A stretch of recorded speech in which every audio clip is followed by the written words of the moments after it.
स्वागत आहे तुमचं सुबोध जाधव इंग्लिश सोल्युशन या यूट्यूब चॅनलमध्ये. आज आपण या व्हिडिओमध्ये बघणार आहोत इयत्ता 11वीची दुसरी पोएम युनिट सेक्शन 2 मधील पोएम 2.2 द सोवर. सोवर म्हणजे काय तर शेतकरी, ज्याला आपण पेरणार असं म्हणतो. तर ही पोएम आज आपण समजून घेणार आहोत. सदर पोएमचं लिखाण हे केलं आहे विक्टर ह्युगो यांनी, एक फ्रेंच ऑथर आहेत ते, आणि या पोएमचं ट्रान्सलेशन केलेलं आहे तरुलता दत्त यांनी. ओके, तर ही पोएम आज आपण काय करणार आहोत या व्हिडिओमध्ये समजून घेणार आहोत. सदर ज्या काही आपल्या 11वीच्या पोएम्स आहेत त्या सर्व पोएमचे लिंक्स तुम्हाला डिस्क्रिप्शनमध्ये मिळून जातील. त्यामध्ये जाऊन तुम्ही सर्व पोएम अभ्यासू शकता. त्याचबरोबर द सोवर या पोएमचा आईस ब्रेकर्स आणि ब्रेनस्टॉर्मिंग याची लिंकसुद्धा तुम्हाला डिस्क्रिप्शनमध्ये मिळून जाईल. चला तर मग आता सुरुवात करूया 2.2 द सोवर ही पोएम समजून घ्यायला.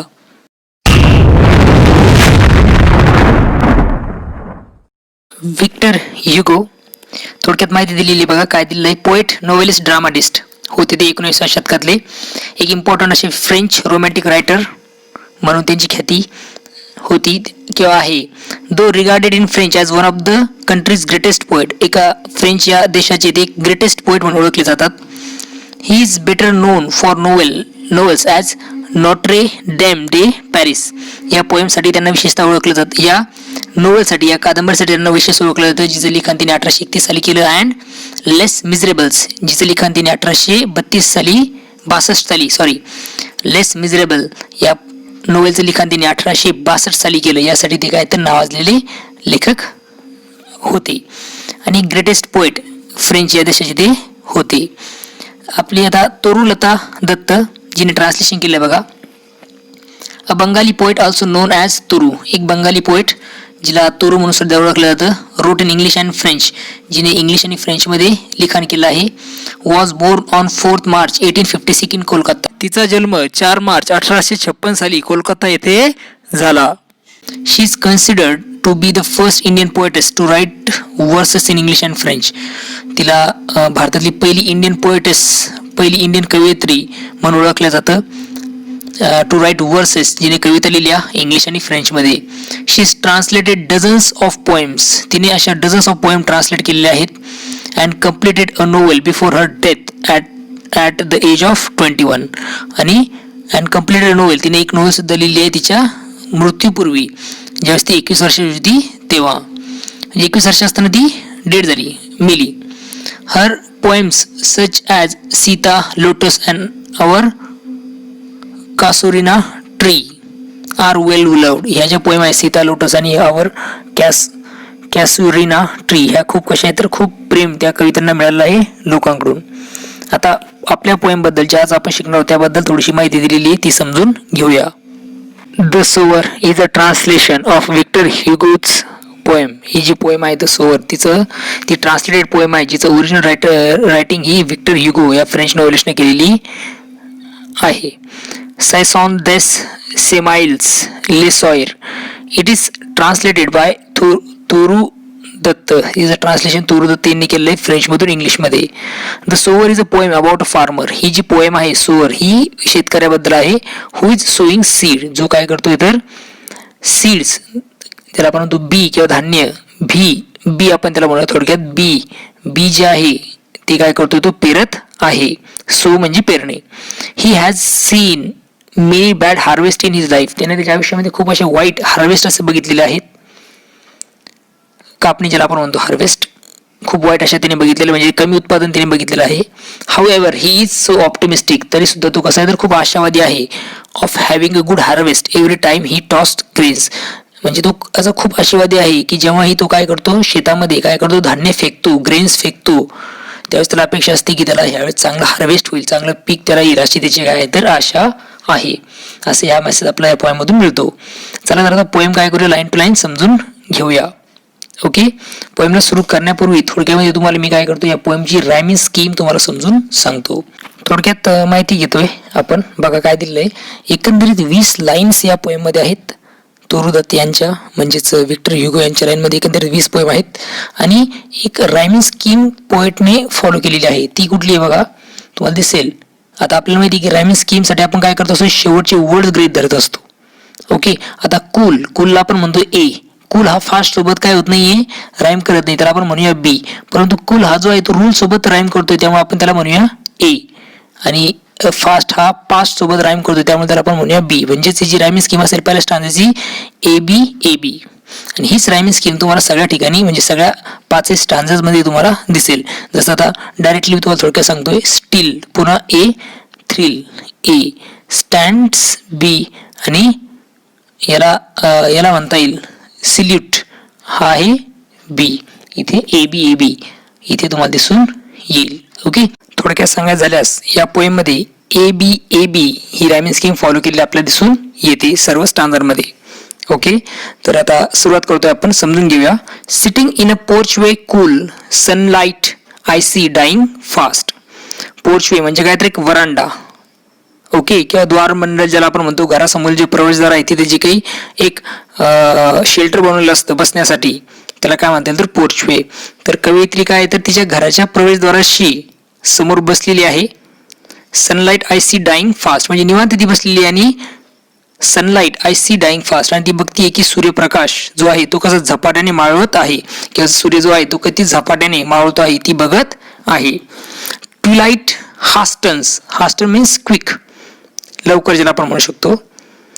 Twilight hastens on the rule working hours have well nigh past. Twilight म्हणजे काय, संधी प्रकाश म्हणजे काय होत चाललं तर अंधाराचं प्रमाण वाढत चालणं, नाईट फॉल ज्याला आपण म्हणतो. तर कवयित्री काय म्हणते, ट्विलाइट हास्टन ऑन द रूल, जो काही संधी प्रकाश आहे तो आता काय झाला तर सर्वत्र पोहोचू लागला आहे. Okay, working hours have well nigh past, आणि जी कामाची वेळ आहे ती आता काय झाली तर जवळपास संपत आली. वेल नाय means almost but not complete और एक्झॅक्टली जस्ट अबाउट, म्हणजे जवळपास, खूप जवळ, नजीकच काय झाले तर हे जे वर्किंग काम आहे ते काय झाले आता, म्हणजे कामाची जी वेळ आहे ती काय झाली जवळपास संपत आलेली आहे. Shadows run across the land, जे काही शॅडो म्हणजे की सावली आहे, जो काही अंधार आहे तो काय होतो तर लँड जमिनीवर काय होतो तर खूप वेगाने पसरत आहे. But a sober linger still, sower म्हणजे the person who implant the seeds. Sower म्हणजे काय, the person who what is given it, the person who implants the seed. Okay, जो काय करतो सीड्स टाकण्याचं काम करतो, पेरणी करण्याचं काम करतो, त्याला काय म्हणतात सोर असे म्हणतात. तर याला आपण शेतकरी त्याचा अर्थ घेणार आहोत. But a sober linger still, linger म्हणजे काय तर रेंगाळणे, ओके, हँग अराउंड म्हणजे की फिरत आहे, घुटमळणे त्याला आपण म्हणू शकतो. परंतु जो शेतकरी आहे तो अजून सुद्धा काय तर त्या शेतामध्येच काय करतो, रेंगाळतोय किंवा घुटमळत आहे. Old in rags he patient stand. Old म्हणजे कसा, म्हातारा तो झालेला आहे, त्याचे कपडे जे आहेत, रॅग म्हणजे काय जीर्ण असे ते झालेले आहेत. ही पेशंट स्टँड, तो कष्टकरी माणूस त्या तिथे चिकाटीने त्या शेतात काय आहे तर उभा आहे. कामाची वेळ संपली तरी तो जो शेतकरी तिथेच तो रेंगाळत आहे, तिथेच तो काय तर उभा आहे. Looking on I feel a thrill, हे सगळं बघून त्या कवयित्रीच्या मनात काय झाली तर एक वेगळीच आदराची, एक आपुलकीची भावना काय झाली तर दाटून आलेली आहे. इथे थ्रिलचा अर्थ आपण रोमांचित करणं असं येऊ शकते, म्हणजे ती बघून ती खूप रोमांचित झालेली आहे किंवा खूप त्या गोष्टीकडे ती आकर्षित झाली असंही तुम्ही अर्थ घेऊ शकता. Black and high his silhouette dominate the furrows deep. Furrows म्हणजे काय तर थोडक्यामध्ये नांगराने केलेली चाचणी किंवा चर ज्याला आपण म्हणतो, एक चर प्रकार, चर म्हणजेच काय तर फरोज. आणि सिल्युएट मीन्स एक जेव्हा आपल्या अंगावर प्रकाश पडतो सूर्याचा, आता तिथे कंडिशन काय तर सूर्य हा मावळतीला चाललेला आहे, त्यामुळे त्याची किरण काय तर त्या शेतकऱ्याच्या अंगावर पडली, आणि त्याच्या शेतकऱ्याच्या अंगावर पडल्यामुळं त्याची सावली जी आहे ती खूप मोठी आणि ब्लॅक आणि हाय, खूप काळी शार आणि खूप मोठी अशी ती कवयित्रीला भासत आहे. आणि कवी काय म्हणते, ती त्या मावळत्या सूर्याच्या संधी प्रकाशात, म्हणजे मावळत्या सूर्याचा जो संधी प्रकाश आहे त्या सूर्यप्रकाशात त्याची अशी भव्य अशी काळी आकृती त्या नांगरलेल्या शेतात दूरवर पसरलेली दिसत आहे. डोमिनेट द फेरोज डीप म्हणजे पूर्णतः त्या नांगरलेल्या जागेवर ती काय झाली तर पसरली आहे. Now to so the task is set. आता शेतकरी जो आहे तो पेरणीच्या कामासाठी काय झालाय तर सज्ज झालेला आहे. Soon shall come a time to reap. लवकरच पेरणी झाल्यानंतर लवकरच पीक काय येईल तर कापणीला येईल. Marches he along the plain to and fro and scatters white from his hands precious grains. Precious म्हणजे काय मौल्यवान. ओके, ग्रेन्स म्हणजे काय तर धान्य. तर काय करेल ही जी की आता अगोदर त्यांनी काय सांगितलं की पेरणी झाल्यानंतर लवकरच पीक कापणीला येईल अशी तो आशा बाळगत आहे. आणि आपलं जे हातातलं जे धान्य आहे, जे असं मौल्यवान असं धान्य आहे, तो काय करतोय तर ओळीने जमिनीत पुढे पसरवत जातो आहे. आणि त्याचे हे काम कवयित्री एकदम गर्क होऊन पाहत राहते. Muse I as I see him straight. मी काय झाले तर पूर्णतः विचारमग्न झाले आहे आणि मी त्याला काय करते तर कसं बघते आहे तर to walk with long steps. Stride म्हणजे काय तर थोडक्यामध्ये पुढे चालत जाणे किंवा लांब टांगा टाकत जाणे.